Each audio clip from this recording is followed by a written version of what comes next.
त्याच्या आधी जो प्रस्ताव झाला, स्वीकृत सदस्य भारतीय जनता पार्टीकडनं किती नावं जाहीर करण्यात आले आणि एमआयएम कडनं कुणाचं नाव झालं त्याची अधिकृत माहिती नगर सचिवांनी यादी वाचून सांगावी आम्हाला, वाचून सांगावी. जे आता भारतीय जनता पार्टीकडून जे स्वीकृत सदस्यांची नावं आली ती नगर सचिवांनी आम्हाला यादी वाचून दाखवावी. हा,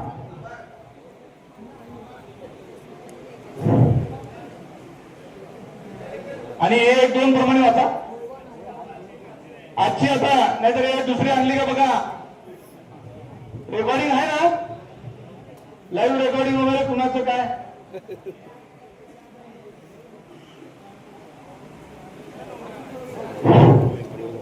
स्वीकृत सदस्यांची यादी नगर सचिवांना सापडत नाही. 15 मे वाचा ना, मग वाचा, तेच दिले तुम्हाला.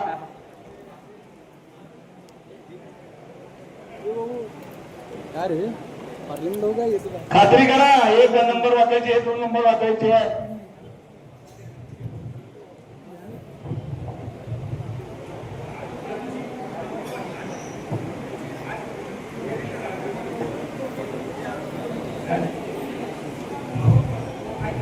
मान्य महापौर, भारतीय जनता पार्टीकडून एकूण 9 सदस्यांची एक मिनिट, काय म्हणलं? भारतीय जनता पार्टीकडनं भारतीय जनता पार्टीकडून नामनिर्देशनासाठी 9 सदस्य आहेत.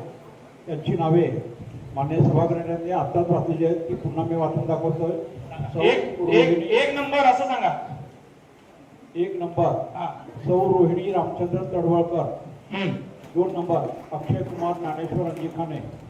3 मनीष शिवाजी केत. 4 वृषाली वीरधवन चालुक्य. 5 श्रीनिवास रामकरण दायमा. 6 रुद्रमणी गुरुसिद्धप्पा गोरामणी. 7 ऋषिकेश विठ्ठल मेट्रे. 8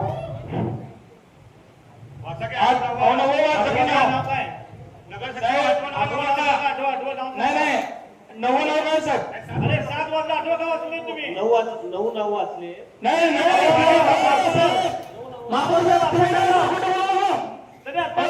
तुम्हाला यादी दिलं साहेब, तुम्ही काय नाव असतात ना, तुम्ही पुढचे 7 दिलं. 7 फक्त नगर सचिव काय फक्त 7 नाव वाचलं तुम्ही. तुम्ही 7 नाव वाचलं, 7 नाव वाचले नगर सचिव. फक्त लिहून घेतलं बघा. ऐका, नगर सचिव साहेब, तुम्ही 7 नाव वाचले. 7 लिहून घेतलं बघा. आणि समाजात किती जणांना तर हातवर करायला जरा विनंती आहे का 9 लोक 10 बसले घेऊन ती तर सांगा. अहो समाजात तू उठून बसले ती तर कळू द्या जरा. अडवणीत आहे, तुम्ही जरा अभ्यास करा. आणि ते 9 आलेत का 10 आलेत बघा. 2-4 रेस्टॉरंट बसलेत का? अहो काही लोकांना म्हणजे म्हटलं पण तिकडे काही लोक आता अजून सांगितलं पक्षाने सुसाईड नोटीस देणार आहे आणि मरणार आहे म्हणून मला व्हॉट्सअपवर आलंय. त्याचं नाव यादीत नसल्यामुळं मी फक्त 7 करणार म्हणून सांगितलंय. मला मेसेज दिला आता. मी पक्षाच्या माझं नाव नसल्यामुळं भारतीय जनता पार्टीच्या ज्यांनी फॉर्म भरला होता त्यांनी सांगितले की मी पक्षाचं नाव घेऊन आत्महत्या करीन, एवढा मला त्रास दिला. असं मला इथं आलंय का तर 9 नाव तसं होतं. त्या यादीतनं नाव कापल्यामुळं त्यांनी सांगितलं की माझं नाव कापलंय, मी आता आज त्यांच्या नावानं चिठ्ठी लिहून आत्महत्या करणार आहे. हे मला आता मेसेज आहे. त्या कालची जी भारतीय जनता पार्टीची यादी आहे त्या यादीतल्या माणसाने आता मला मेसेज पाठवलाय. माझ्याकडे पुराव्याविषयी मी नाव सांगू शकतो, पण मला सांगायचं नाही. ह्याचं कारण सांगतो की प्रोटोकॉल इथं सभागृहात वाचायचा, त्याचं नाव कट केलं गेलंय. 8 सदस्य, त्यांनी 8 असताना त्यांनी कालच चालबाशी केली आणि एका सदस्याला 25 लाख रुपये देऊन त्यांना त्यांनी 88 वर नेली त्यांची संख्या.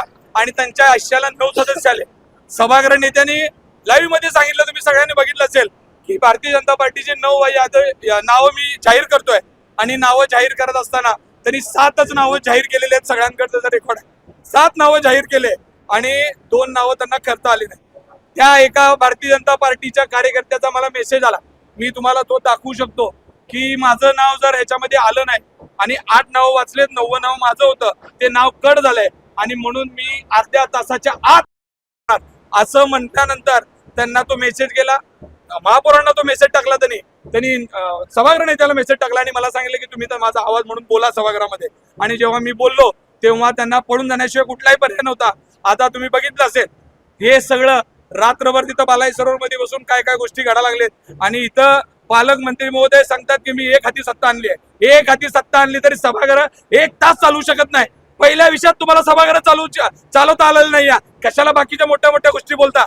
जे काय घडा लागलंय त्याच्या सगळे सोलापूरकर साक्षीदार आहेत. आज सोलापुरामध्ये महत्वाचे विषय आहेत. पाण्याच्या प्रश्नावर बोलायचं होतं. रमजान सारखा मोठा सण सुरू झालेला आहे, त्या विषयामध्ये आम्हाला बोलायचं होतं, पण यांना कुठेही त्यांना सभा चालवता आलेली नाही. त्यांनी सभा त्याग करून पळून गेलेले आहेत. याचा मी आज त्यांचा जाहीर निषेध करतो. भारतीय जनता पार्टीचं काम करतो. भारतीय जनता पार्टीचा पहिला नगरसेवक निवडून आणण्यात ते गेटवे ऑफ इंडिया जसं भारताचं गेट आहे तसं सोलापूर जिल्ह्यातलं पहिलं उगमस्थान भारतीय जनता पार्टीचा पहिला नगरसेवक वल्लाळ साहेब आहे. त्यांना निवडून देण्यापासून आज आमच्या प्रभागामध्ये कोणी येऊ द्या, प्रभाग क्रमांक 3 मध्ये आजपर्यंत इतिहास आहे. कुठल्याही माणसाला जर पक्षाने तिकीट दिलं तर त्याला आम्ही निवडून आलेलं आहे. चंद्रिका चव्हाण याचा निवडणूक प्रमुख प्रचार प्रमुख मी होतो. तिचे 5च मत होते राजस्थान आलेले, तरी आम्हाला पक्षाने डावललं तरी आम्ही त्यांचा प्रचार करून निवडून आलेला आहे.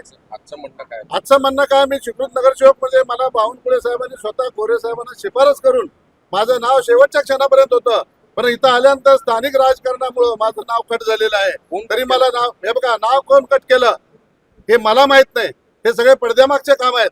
पण एक निष्ठावंत कार्यकर्त्यावर अन्याय होत आहे, हे काय बरोबर नाही. मला न्याय मिळाला पाहिजे आणि पक्षाने आज वेळोवेळी आम्ही 4 वेळा पक्षात उमेदवारी महापालिकेला भरून मी 4 वेळा माघार घेतलेली आहे. प्रभाग क्रमांक ड मधून मी उमेदवारी होती, मागच्या वेळेला प्रभाग क्रमांक क मध्ये होती. आता पुढची भूमिका, आता माझं नाव कट झालेलं आहे, पक्षाने विचार करावा, नाहीतर याच्यावरती आम्हाला आंदोलन करावं लागेल.